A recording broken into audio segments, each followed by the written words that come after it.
Okay, so we got all the drums and cymbals taken off, we got the brain taken off, and everything's been disconnected.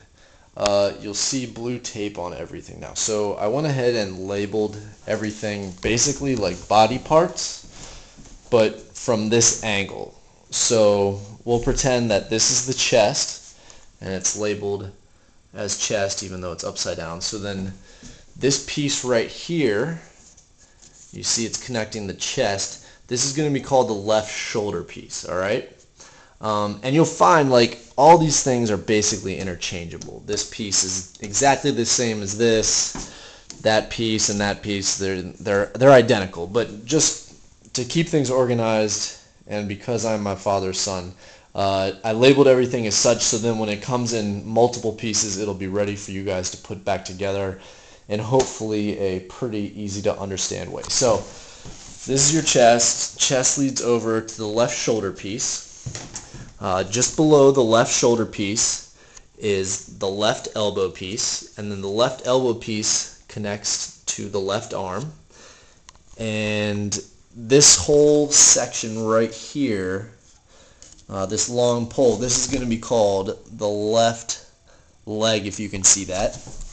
And then the left leg leads down to the left ankle. It was a very awkward angle, so the spelling looks like crap.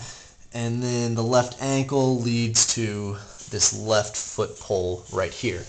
These are braces. There's one on each side, interchangeable, so don't worry about it. And then you'll also notice like these guys are hooked to these types of pieces. Hopefully it'll be pretty obvious when it comes like what goes where. These guys, they're all interchangeable as well, so it doesn't matter if you use one or the other. They're all exactly the same as this guy. The only piece that is different from any of these is the brain holder, which I have labeled as such. And again, on this side, it's the same kind of deal. Right elbow leads to right arm. This is the right leg, all up and down here. You got your right ankle and your right foot. The only thing that's labeled differently is the snare arm, because this pole, just by eyeballing it, looks to be a different length from this guy to this guy. So make sure that the snare arm goes here.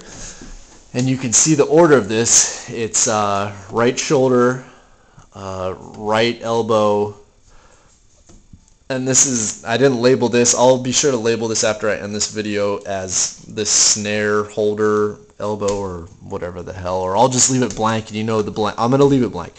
The one that's blank is the one that holds the snare arm. So right shoulder, right elbow, snare holder to the right leg, right foot, right ankle, whatever.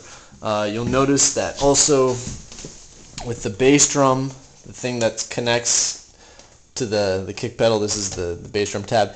I'm going to take these guys out so this all collapses, so when you see these guys, you know that they just get screwed into there to brace everything up. Also, the final thing to note is that you don't need any tools for this thing besides two things. One is going to be a drum key, which I have, let's see, drum key.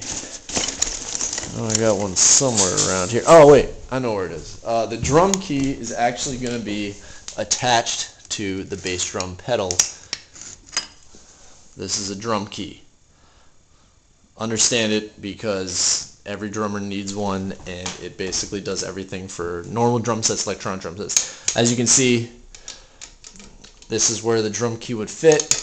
Not that it's really that necessary, but to loosen these guys up and tighten them back up, you're going to need the drum key. The only other tool you'll need is an Allen wrench, and the Allen wrench